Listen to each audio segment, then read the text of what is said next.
You've been a good and faithful servant, Severus.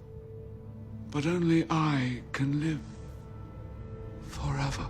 Welcome to MsMojo, and today we're counting down our picks for the top 10 movie villains with the saddest backstories. And all this death, just so I could kill you. Give me back my slippers. I'm the only one that knows how to use them. They're no use to you. My passion, thoughts for my bride alone. For this list, we're looking at movie baddies whose backstories will make you saddies. We'll be excluding animated and classic Disney villains, as those meanies already have their own list. Do you feel sorry for any of these bad guys and girls? Let us know in the comments. Number 10. Frankenstein's Monster. Mary Shelley's Frankenstein. It's alive. It's alive. Mary Shelley never gave the creature a name in her novel, but the moniker Frankenstein's monster pretty much sums it up, including the creature's struggle for identity. What have I done?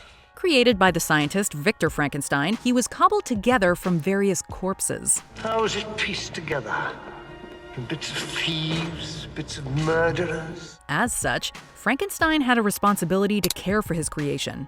Instead, he attempts to kill him. Even when the monster tries to help, he finds himself attacked and shunned by society rather than accepted.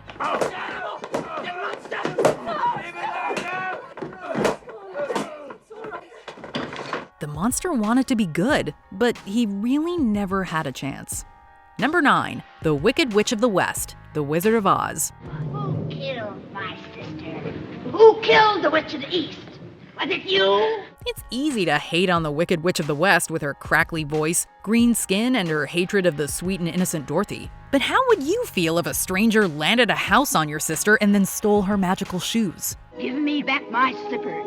I'm the only one that knows how to use them. They're no use to you. Then she breaks into your home to steal your broomstick. Put yourself in the witch's shoes and you might find yourself feeling a little sympathy. That's a good little girl. I knew you'd see reason. To top things off, Dorothy commits another act of manslaughter when she accidentally kills the Wicked Witch of the West with a bucket of water. I'm melting! Melting! Oh, what a world! What a world! If you're familiar with the musical Wicked, you'll have even more empathy for this witch who fell from grace. Number 8. Severus Snape, the Harry Potter franchise. It's come to my attention that earlier this evening, Harry Potter was sighted in Hogsmeade. Throughout the Harry Potter films, Snape is portrayed as an antagonist, but it's eventually revealed that the story is much more complicated. The Half-Blood Wizard's cruel treatment of Harry goes back to the way that Harry's father James mistreated him as a child. Snape was also desperately in love with Lily, who wound up with James. Yes, he did become a Death Eater, but he later also becomes a double agent who played a key role in Voldemort's defeat. You must be the one to kill me, Severus. It is the only way. Only then will the Dark Lord trust you completely. In the end, he pays the ultimate price, his last thoughts of Lily. It doesn't get much sadder than that. Lily? After all this time? Always. Number 7. Sweeney Todd. Sweeney Todd, the demon barber of Fleet Street. How about a shave? Sit, sir. Sit. Sweeney Todd wasn't always a murderous barber. In fact, he wasn't always Sweeney Todd. He was just a happy barber. Benjamin Barker, married to his beautiful wife Lucy. A foolish barber and his wife. She was his reason and his life. Life was good until the corrupt and evil Judge Turpin, who had a thing for Lucy, convicted Barker on false charges to get him out of the picture. A pious vulture of the law, who with a gesture of his claw removed the barber from his plate. When Barker finally returns to London after 15 years, he's told that upon his exile, Turpin assaulted his wife. She killed herself, and Barker's daughter is now Turpin's ward. It is with this sadness and hatred in his soul that Barker becomes Sweeney Todd and begins his journey of murder and revenge. At last, my arm is complete again. Number 6. Eric Killmonger, Black Panther. The sunsets there are the most beautiful in the world. The death of a loved one is often the catalyst that sends a villain on his dark path, and that is exactly what happened to Eric Killmonger. Eric's father, Njobu, wanted to share Wakanda's weapons with people of African descent around the world to help them fight oppression. Prince Njobu, you will return home at once, where you will face the council and inform them of your crimes. After Njobu is killed by his own brother T'Chaka, Eric becomes determined to get revenge and to carry out his father's plan. Wakanda has the tools to liberate them all. And what tools are those? Vibranium. Your weapons. Our weapons will not be used to wage war on the world. What makes Killmonger's backstory so sad is that the evil he does is all for a good cause, as he really does see his mission as ending injustice. It's beautiful. Number 5. Magneto, the X-Men franchise.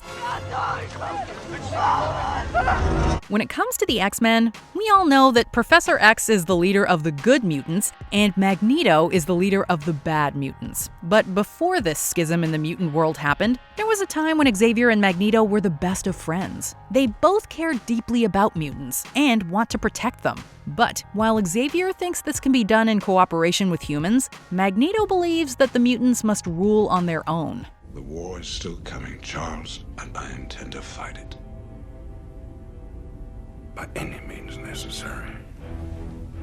And I will always be there. Old friend.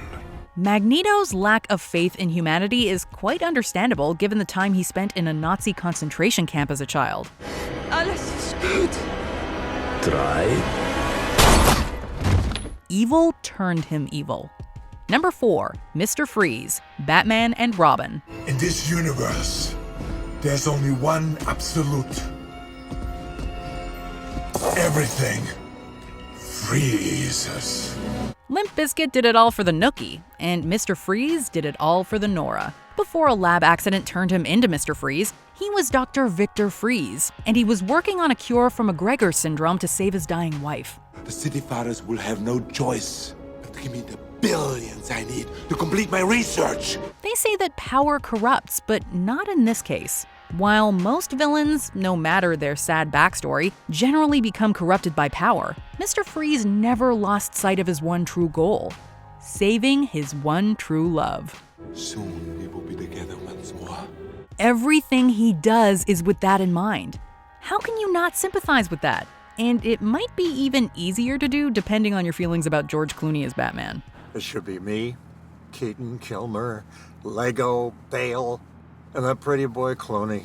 Number 3. Harley Quinn, Birds of Prey. This is me, Harleen Quinzel. When I was a kid, my dad traded me for a 6-pack of beer. But however many times he tried to ditch me, I kept coming back. Harley Quinn is a badass, but the road that led her there was one filled with bad people. Her alcoholic dad never wanted her and eventually gave her away to an orphanage, where the nuns used corporal punishment. Then there were her college boyfriends who treated her poorly. And finally, there was Joker, the worst of them all, and the one she fell the hardest for.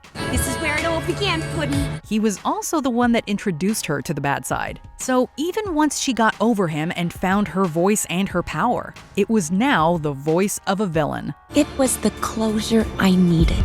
A fresh start. A chance to be my own woman. Number 2. Candyman, the Candyman franchise. Be my victim.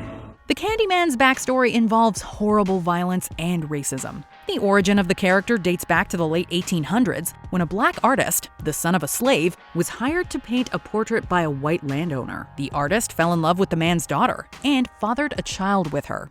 They fell in love. She became pregnant. This angered the landowner, who had the artist killed and set upon by bees until he died.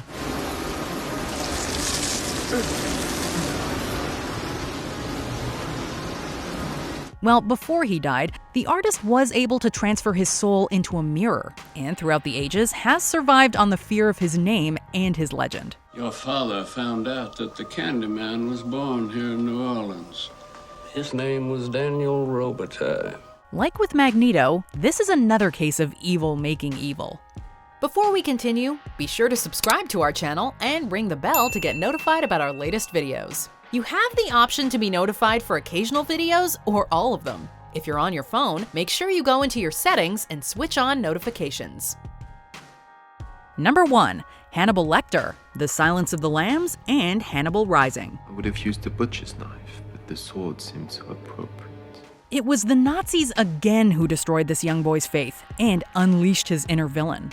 When retreating Nazis kill their parents, Hannibal and his sister Misha are left alone in a cabin. However, a group of Lithuanian looters, led by a Nazi collaborator, find them. Let's take her. She's going to die anyway. They kill Misha, consume her, and give the rest to her brother. While Lecter does survive, he's irrevocably changed. When he grows up, he hunts down the men who murdered his sister. But they aren't the only ones he kills. He ends up murdering and eating quite a range of victims. If his childhood hadn't been quite so traumatic, he might have used his brilliant mind for good instead. A census taker once tried to test me. I ate his liver with some fava beans and a nice Chianti. Do you agree with our picks? Check out this other recent clip from MsMojo. And be sure to subscribe and ring the bell to be notified about our latest videos.